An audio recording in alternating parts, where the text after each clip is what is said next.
যত দল আছে সেই দলের নেতাদেরকে ডাকুক। যে এই অবস্থা পশ্চিমবাংলা অলপার্টি মিটিং হয় যখন জানেন যে কাশ্মীরে বিস্ফোরণ ঘটিয়েছিল, যখন আমাদের বাংলার মানুষ বাংলারও ছিল যখন খুন করলো, দেশে তো জটিল পরিস্থিতি, মোদিজি প্রধানমন্ত্রী হিসাবে অলপার্টি মিটিং ডেকেছিল।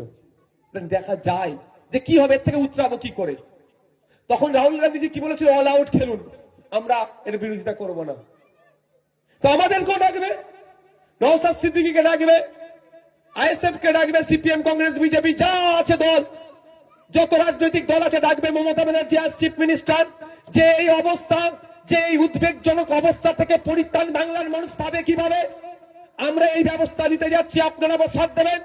ওই ডাকাতে ওই মমতা ব্যানার্জির টেবিলে কেউ থাকুক আর তাই নাই থাকুক, ডাকে সারা দিয়ে কেউ যাক আর নাই যাক, খামচিহ্ন পক্ষ থেকে নওশাদ সিদ্দিকীকে বাংলার মানুষের জন্য বলবো ঠিক আছে। কিন্তু করছে পেরেশান কারা হচ্ছে? সংখ্যাগরিষ্ঠ মুসলমান, দলিত, আদিবাসী, এরা পেরেশান হচ্ছে। মমতা ব্যানার্জি কর্ণপাত করবে না, ও মুসলমান, দলিত, আদিবাসী হোগে যাক। আর একটা কথা বলছি, বিধানসভা থেকে নিন্দা প্রস্তাব পাস করানো যায় কেমন? যে বাংলার ভোটারদেরকে নির্বাচন কমিশন, মমতা ব্যানার্জি বলছে কি নির্বাচন কমিশন করছে তো, এগুলো বিজেপি করছে বলছে তো, ওনারা শাসক দল এটাই তো বলছে। যদি শাসক দল এটাই বলে, যদি এটাই সত্যিকারের হয়, তাহলে বিধানসভা একটা নিন্দা প্রস্তাব আসুক যে বিজেপি আর নির্বাচন কমিশন মিলে আমাদের পশ্চিমবাংলার নাগরিকদেরকে অহেতুক হয়রানি করছে। এই অগাস্ট হাউস তথা এই বিধানসভা হাউস এই হয়রানির বিরুদ্ধে নিন্দা জানাচ্ছে। এই নিন্দা জানানোর কপিটা নিয়ে নির্বাচন কমিশনকে দেওয়া হোক, এই অহেতুক হয়রানি বন্ধ করো। কারণ পশ্চিমবাংলার বিধানসভার সংখ্যাগরিষ্ঠ বিধায়ক তৃণমূলের আছে, এমনি প্রস্তাব পাস হয়ে যাবে। তাহলে পশ্চিমবাংলা এই নোংরামিটা বন্ধ করার জন্য নিন্দা জানিয়েছে, বাধ্য হবে না? এটা কি করেছে?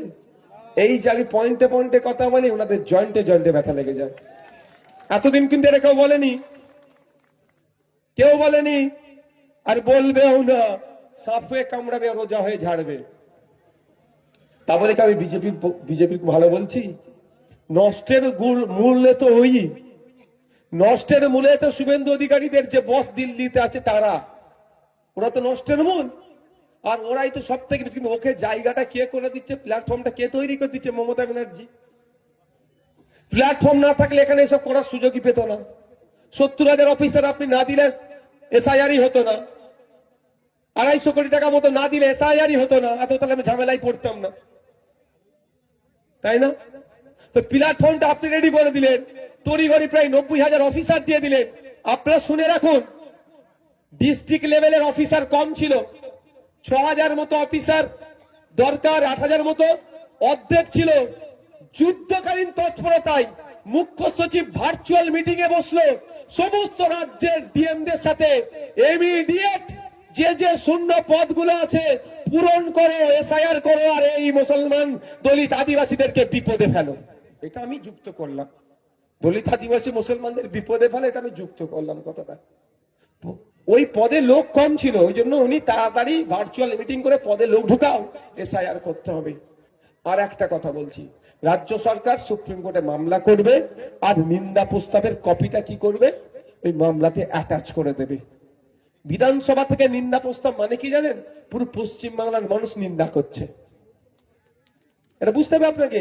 শুধু 214টায় তৃণমূলের এমএলএ নিন্দা করছে না, এটা যাদের সংখ্যা বেশি, মানে পুরো পশ্চিমবাংলার সরকার নিন্দা, মানে পুরো পশ্চিমবাংলার মানুষ এটাকে নিন্দা করছে। পুরো পশ্চিমবাংলার মানুষ এই হয়রানিটাকে নিন্দা করছে। যখন সুপ্রিম কোর্টে যাবে, সুপ্রিম কোর্ট কি করবে? ডিসিশন কিছু একটা নেবে তো হয়রানির বিরুদ্ধে। কিন্তু এটা করছে কি? তা না করে আপনাকে আমাকে কি বলছে, চলো বুধায় ব্লক অফিস ঘেরাও করবে, হ্যান করবো, ত্যান করবো। দেখো ভাই, ঘেরাও করতে হবে, প্রয়োজনে ঘেরাও করতে হবে, কিন্তু ঘেরাও করার আগে যাদেরকে দায়িত্ব দিলাম, মাস গেলে তোমার 1,21,000 টাকা পাচ্ছ বিধায়ক হিসাবে মাইনে, এমপি হিসাবে প্রায় 4.5 লাখ টাকার কাছাকাছি পাচ্ছ, 5 বছর তার পরিবারের সমস্ত ট্রিটমেন্ট ফ্রি, বছরে প্রায় 35 বারের মানে বেশি, ফ্লাইটে আপ ডাউন ফ্রি, বিদ্যুৎ ফ্রি, আড়াই হাজার লিটার মনে হচ্ছে প্রতি মাসে পানি ফ্রি। হ্যাঁ হ্যাঁ একদম, এইগুলো যে হচ্ছে, তাহলে লাভটা কি হলো? তাহলে আপনি কি করবেন? আমি বন্ধুগণ একটা কথা বলছি, যে আপনারা একটু সজাগ হন। এই যে এই হয়রানি হচ্ছে, কেন হয়রানি হচ্ছে? ভয় দেখানো হচ্ছে তো। আমি আজকেও বলে যাচ্ছি একটা কথাই, শেষ দিন পর্যন্ত আপনার সাথে নওশাদ সিদ্দিকী থাকবে, অন্য কেউ থাকুক আর নয় তো। আতঙ্কিত হবেন না। আতঙ্কিত হলে আপনি আতঙ্কিত হয়ে গেলেন, এবার বলুন আপনার ফর্ম হিয়ারিংটি কমপ্লিট হয়ে যাবে? হিয়ারিং কমপ্লিট হবে? হিয়ারিং কমপ্লিট হবে না। আতঙ্কিত হলে আপনি বরঞ্চ ভুল পদক্ষেপ নেবেন। আমি আপনাদের বলবো, যদি আপনাদের কোনো সময় মনে হয় ব্লক অফিস ঘেরাও করতে হবে, আমি না বলছি না, কিন্তু অনুরোধ, ব্লক অফিস ঘেরাও করে ব্লকের কোনো একটা গ্রিলের গেট বা দরজা ভাঙতে যাবেন না, ক্ষতি আপনার হবে। 1 নম্বর আপনি কেস খাবেন। 2 নম্বর কথা হচ্ছে, ওই যে দরজাটা ভাঙবেন, ওই দরজাটা কাদের টাকায় তৈরি? মোদি মমতার ইলেকশন কমিশনের টাকাই তৈরি? আপনার আমার টাকাই তৈরি। তাহলে আপনার আমার টাকায় তৈরি দরজা আমি ভাঙবো কেন? হয়তো আপনি আমি গিয়ে ভেঙে চলে আসলাম, আবার যে রিপেয়ার করতে হবে, আবার আপনার আমার ট্যাক্সের টাকা দিয়ে রিপেয়ার হবে, কেন ভাঙবো আমি?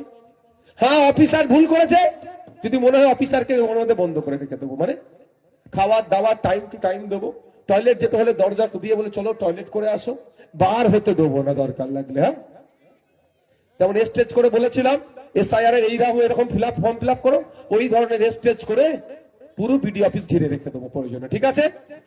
কিন্তু হিংসার পথ আমরা যাবো না। ওতে ক্ষতি আমার হবে, আপনার হবে, রাজনৈতিক কারবারিদের কিচ্ছু ক্ষতি হবে না, ভোটটাকে পার করে নেবে। 2021 সালে ভোট পার করেছিল সিএনআরসির নাম করে, আর 2000 কথাটা রেকর্ড করে রাখুন আপনারা, 2026-এর ভোট পার করবে বিজেমূল, তৃণমূল আর বিজেপি। তৃণমূল কি বল, বিজেপি কি বলবে? এটা মুসলমানদের টাইট করছি, ভোটটা আমাদের দে। আর তৃণমূল বলবে ভোটটা আমাকে দাও, নাহলে তোমার ভোটাধিকার কেড়ে নেবে। এই বিজেমূল টোটাল ভোটটাকে এরা ভাগ করার জন্য পলিসি এই 2026-এর এসআইআর। বলুন 21-এ সিএনআরসি করে তাড়িয়ে দেবে বলেছিল, কজনকে তাড়িয়েছে বাগনান থেকে? হ্যাঁ, আর তখন কি বলেছিলাম, মোদীজি কেন তার 14 পূর্বপুরুষের ক্ষমতা হবে না কোন একটা ভারতীয়কে দেশ থেকে তাড়াবার, বলেছিলাম।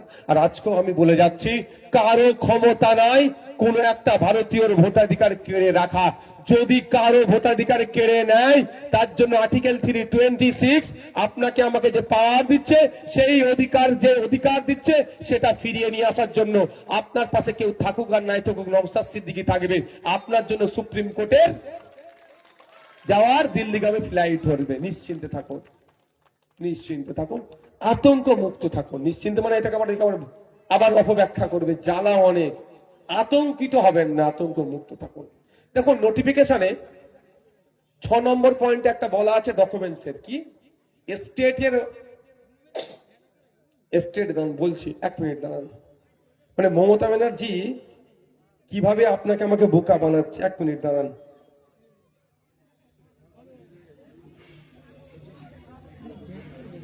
যে লিস্টগুলো চালু হয়েছে, এই ডকুমেন্টস লাগবে, অনেক ডকুমেন্টসের কথা বলা হয়েছে তো, এর মধ্যে একটা 6 নম্বর পয়েন্টে একটা ডকুমেন্টস আছে। 6 নম্বর পয়েন্টে বলা হচ্ছে, দাঁড়ান, permanent residential certificate issued by the competent state authority. আমি আবারও বলছি, permanent residence certificate issued by the competent state authority. স্টেটের যে অথরিটি গুলো যাদেরকে অথরাইজ যাদেরকে করবে, তারা যদি রেসিডেন্সিয়াল সার্টিফিকেটটা দেয়, সেটা নিয়ে গিয়ে হিয়ারিং এ দেখালেই কাজ হয়ে যাবে। এই যে ডকুমেন্টস গুলো চেয়েছে, এই অনেকে বলছে আমার এই নেই সেই নেই, আমার 13টা নেই। তার মধ্যে 13টার মধ্যে একটা ছিল কি, স্টেট যাদেরকে অথরাইজ করবে তাদের দেওয়া সার্টিফিকেট, আমি ধরছি বিডিও, এসডিও, ডিএম, এই লেভেল থেকেই বলছি, তাদের সার্টিফিকেটটা ইস্যু করলেই আপনার হিয়ারিং এ আপনি পাস হয়ে যাবেন। কিন্তু রাজ্য সরকার কি এটা দিচ্ছে? কেন দিচ্ছে না? কি বলছি বুঝতে পারছেন? চিৎকার চাচামেচি অনেক করছে, ভোটাধিকার নাম কেটে দেবে হচ্ছে না, কাটে। তার জন্য সরকার কি ব্যবস্থা গ্রহণ করেছে? আগে দুটো কথা বললো, আর একটা আমি হাতে নাতে দিলাম। আমার রেকর্ড হচ্ছে তো, মিডিয়াতে কালকে চলবে তো। দেখুন এখানে যাই বক্তব্য দিচ্ছি, একটা ঘুরতে ঘুরতে কালীঘাটে যাবে, আর একটা ঘুরতে ঘুরতে দিল্লিতে যাবে মোদিজির কাছে, মানে তার অফিসারদের কাছে, যে নওশাদ সিদ্দিকীর বক্তব্যের কি কি দিচ্ছে, কি ভুল দিচ্ছে। ভুল পেলেই আমার নামে কিন্তু মামলা হয়ে যাবে। আমি সঠিক কথা বলি, তারপরেও আমার নামে 20খানা মামলা। আর যদি একটা ভুল বলি, আবার কি করবে বুঝতে পেরেছেন এরা?